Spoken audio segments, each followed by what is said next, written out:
Alors effectivement, aujourd'hui, nous allons voir comment fabriquer une bibliothèque, enfin deux grandes bibliothèques à partir de planches de hêtre, de planches de sapin et de plans de travail. Donc je vous montre ça, ça va être une vidéo un peu touffue parce que quand même c'est assez grand. Je vous montre où ça doit aller, ce que je vais faire, les différentes étapes, comment je l'ai conçu.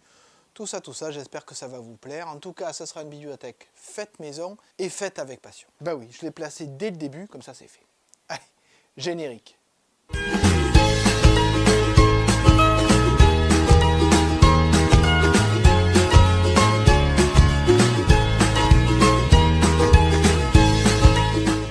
Alors pour cette bibliothèque, enfin ces bibliothèques, puisque je vais en faire deux vu la taille, je vous montre ça juste après, je vais utiliser des planches de hêtre à bouter, hein, première chose.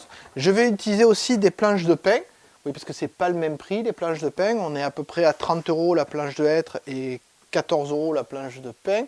Elles font 40 cm de largeur, elles font déjà la même largeur. Et pour la structure, par contre, je vais utiliser du bois un peu plus épais. J'ai pris des plantes de travail en hêtre.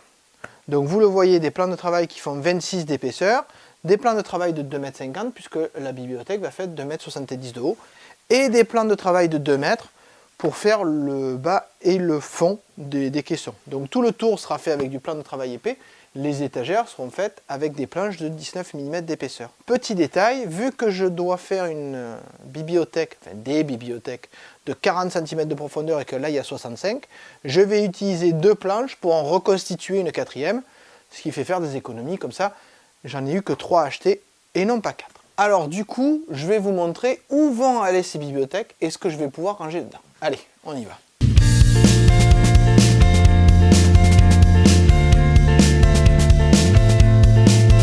Voilà, c'est l'endroit où je vais mettre mes bibliothèques. Il faut imaginer que ça va aller du mur là-bas jusqu'au décroché du plafond ici. Il y a 2,70 m de haut, il y a 3,60 m de long. Vous voyez que j'ai pas mal de jeux à ranger, mais qu'en plus là-bas j'ai des livres, etc. Donc il me faut de la place. Ces bibliothèques vont me permettre d'un peu libérer les choses. Surtout que je vais en profiter pour intégrer la télé sur ce mur, plutôt que la mettre sur un meuble à part, etc. Donc première étape, maintenant je vais commencer à faire les planches qui vont me permettre de faire la structure avant d'y mettre les étagères. Donc on retourne dans le garage. Première étape pour la constitution de ces bibliothèques, à part le fait d'aller acheter le bois bien évidemment, ça va être de suivre le plan que j'ai fait. Alors vous avez le plan comme ça, voilà. Vous avez le plan ici, avec ici la place de la télé. Donc je vous le mets en image par ici, que ce soit plus clair. Donc vous voyez que sur ce plan, il y a des planches jaunes qui sont les planches de pin, les planches marron qui sont les planches de hêtre. Comme ça, je peux un peu panacher les couleurs des planches. Et surtout, j'ai prévu des traverses pour que ça supporte un peu de poids, puisque je vais mettre des livres, je vais mettre aussi des jeux. La hauteur des étagères maximale est de 33 cm, parce que pour une BD, 33 cm, ça va très très bien. Et j'ai deux étagères de bibliothèque qui font faire 1,80 m chacune. Première étape, je vais découper les plans de travail avec non pas 40 de profondeur, mais 40, quelque chose, 40,5 sûrement. Pourquoi? Parce qu'à 40,5, ça me permettra de légèrement dépasser et d'avoir des étagères un peu en retrait. Ce qui me permettra de faire un bon arrondi et que ça arrive bien comme il faut sur mon rebord. Donc tout le rebord sera fait avec du plan de travail. Et une fois que j'ai découpé ces plans de travail qui font 65, il va me rester donc à peu près 25. Je vais abouter ces deux morceaux de 25 pour faire une quatrième planche, ce qui fait économiser 80 € dans le cas de la planche de 2 mètres, ce qui fait économiser 100 € dans le cas de la planche de 2,50 m. Alors 2,50 m c'est un peu petit, ça veut dire qu'il faudra que j'utilise ces morceaux à bouter pour pouvoir rallonger ma planche jusqu'à 2,70 m. Là pareil, j'utiliserai des morceaux pour rabouter. Alors comment je vais abouter? Je vais utiliser de la domino et de la colle. Alors autant dans la largeur ça sera simple de la serrer, autant sur 2,70 m je ne sais pas encore comment je vais faire. On va trouver une solution, il n'y a pas de souci. Donc première étape, couper tous mes plans de travail à 40,5 et coller les bords les uns aux autres pour faire ma planche supplémentaire que j'ai pas achetée. Du coup en plus comme je fais ça un peu le soir, demain matin ça sera sec et je pourrai travailler ça comme il faut. Donc il faut que je finisse avant ce soir. Du coup ça sera une surprise pour personne. Pour découper je vais utiliser ma Festool TS55 LI, puisqu'elle est sans fil. Il faut que je mette ici le capteur de poussière. Je vais mesurer les 40, mettre mes deux rails de 140, ce qui fait largement la longueur, et je vais découper. Et pour éviter d'abîmer le bois dessous, j'ai placé ma planche à découper, je l'ai placée sur un morceau de polystyrène tout le long, qui servira de martyr. Donc j'ai plus qu'à mesurer et faire ma découpe. Après avoir retrouvé mes EPI, bien évidemment. Sinon après je me fais engueuler par mes abonnés, ça fait pas sérieux.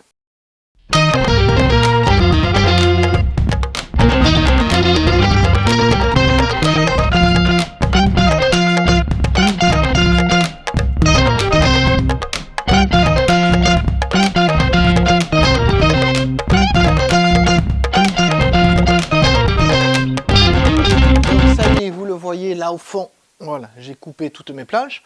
Maintenant, je vais utiliser 2 de ces coupes pour en faire une 4e. Ce qui fait que j'ai acheté que 3 planches, j'ai économisé 180 €, ce qui est quand même pas négligeable. Alors du coup, j'associe 2 planches de 40 cm de 25 cm pour en faire une de 50. Vu que j'ai besoin de 80 de profondeur, ça suffira largement. Pour les assembler, eh bien, vous voyez que j'ai sorti l'outil nécessaire. Je vais faire évidemment à la domino. Je vais utiliser les extensions sur le côté pour ne pas être obligé de faire un trou tous les 3 cm. Et je vais devoir changer la mèche pour pouvoir mettre des dominos de 10. Parce que vu que ça fait 26, quasiment 30, bon voilà. Normalement on met un tiers de l'épaisseur, 10. Puis comme ce sont des planches qui vont devoir supporter toute la structure, puisque c'est avec le plan de travail que je fais la structure de ma bibliothèque, je préfère que ce soit associé de façon un peu solide. Bien évidemment, je mettrai de la colle et je vais serrer tout ça avec mes serre-joints. Donc voilà. La seule question que je me pose, c'est où est-ce que je vais mettre tout ça le temps que ça sèche. C'est la seule difficulté un peu que j'ai. Mais bon, on verra bien. Allez, d'abord, première chose, changer et mettre la mèche de 10 qui est ici.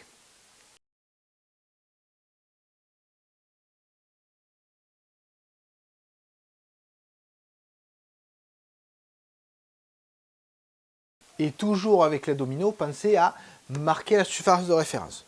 Bon, je vais vous passer l'étape, hein, vous savez comment ça marche, je l'ai déjà montré. On se retrouve après quand j'ai fait mes trous sur celle-là, mais aussi sur les grandes planches que je les ai assemblées.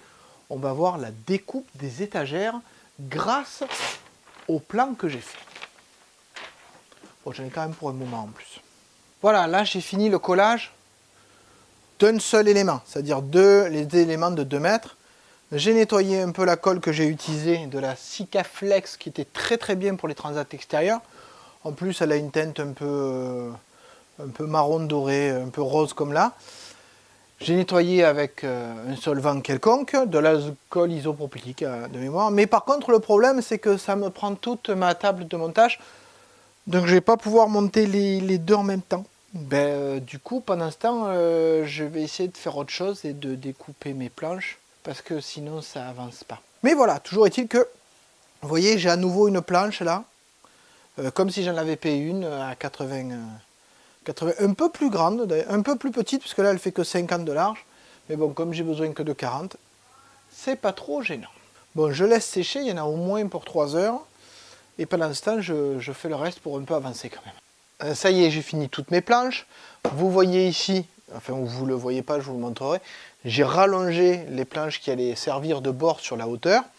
Donc maintenant, je me trouve avec, on le voit ici, des petites marques, puisque c'est l'assemblage de 2 planches. Alors, aussi bien pour celle-là que, alors, je vais vous le montrer ici. Cette planche est l'assemblage de 2 morceaux qui me restaient, ce qui m'a évité d'acheter un plan de travail supplémentaire. Mais évidemment, là, il y a la marque qui est visible. Donc, ce que je vais faire, je vais utiliser de la pâte à bois hêtre et tout poncer pour avoir la marque la plus discrète possible. Donc, grosse séance de ponçage et de rebouchage pour avoir le truc le plus propre possible, sachant que celle-là, je la mettrai la moins visible possible. Et là-haut aussi, j'essaye de vous le montrer si je peux. Vous le voyez ici, j'ai donc ces éléments-là, cette limite-là à rattraper. Pareil, avec du ponçage et du bouchage à la pâte à bois. Du coup, on passe là sur mon établi qu'il va falloir que je refasse parce qu'il est en train de lâcher. Que de choses à faire.